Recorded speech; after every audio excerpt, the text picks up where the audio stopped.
Hello my dear friends.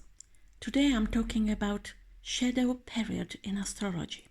A shadow period is defined as a specific period of time that occurs both before and after the retrograde period of a planet, starting when the planet first passes the degree of the zodiac that it will eventually retrograde back to, and ending once it eventually passes the degree that it originally stationed retrograde at. Shadow periods are sometimes referred to retrograde shadows or shadow points. The concept was first defined by astrologer Roxana Muse in the 1980s, and since then it has gained a moderate to wide degree of acceptance and usage in the astrological community.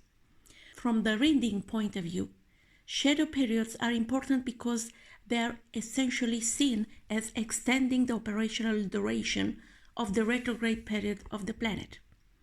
Instead of the retrograde period beginning on the day that the planet stations retrograde, the events and circumstances associated with the retrograde are seen as beginning to develop as soon as the planet passes the pre-retrograde shadow point, which is the degree that the planet will eventually retrograde back to.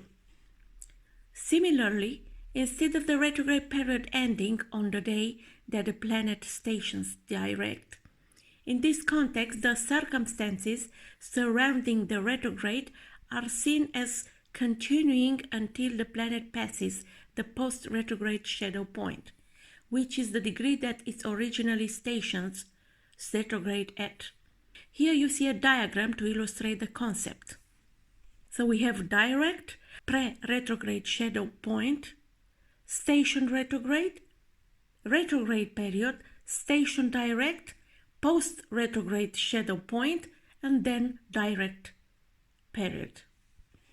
Shadow periods can be identified most easily by using ephemeris in order to demonstrate that what shadow period looks like in the context.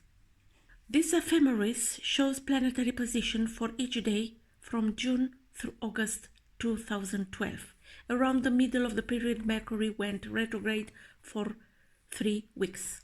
The degrees in which Mercury first stationed retrograde and then later stationed direct are highlighted in yellow.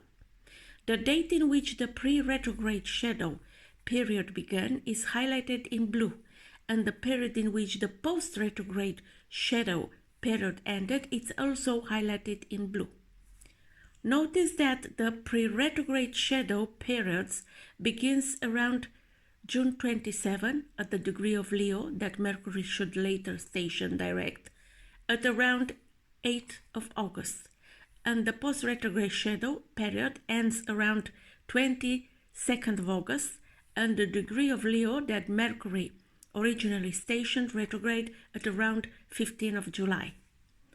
Note that the pre-retrograde shadow period lasts from about June 27, when Mercury passes the first shadow point, until 15th of July, when the retrograde actually begins.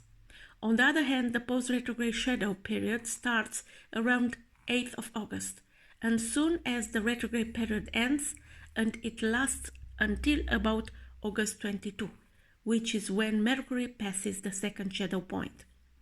The important point is that during this entire period, Mercury is passing over and staying within the same segment of the zodiac, and this is why these periods are seen as being connected. In this way, the retrograde period is recognized as extending beyond just the 3 weeks of the actual retrograde, and instead it is made to include 2 additional periods before and after the retrograde itself. Now we come back to the present, and let's see on the next retrograde period of Mercury, and comment below which is the shadow period in this case. Until next time, I wish you all the best. Bye bye.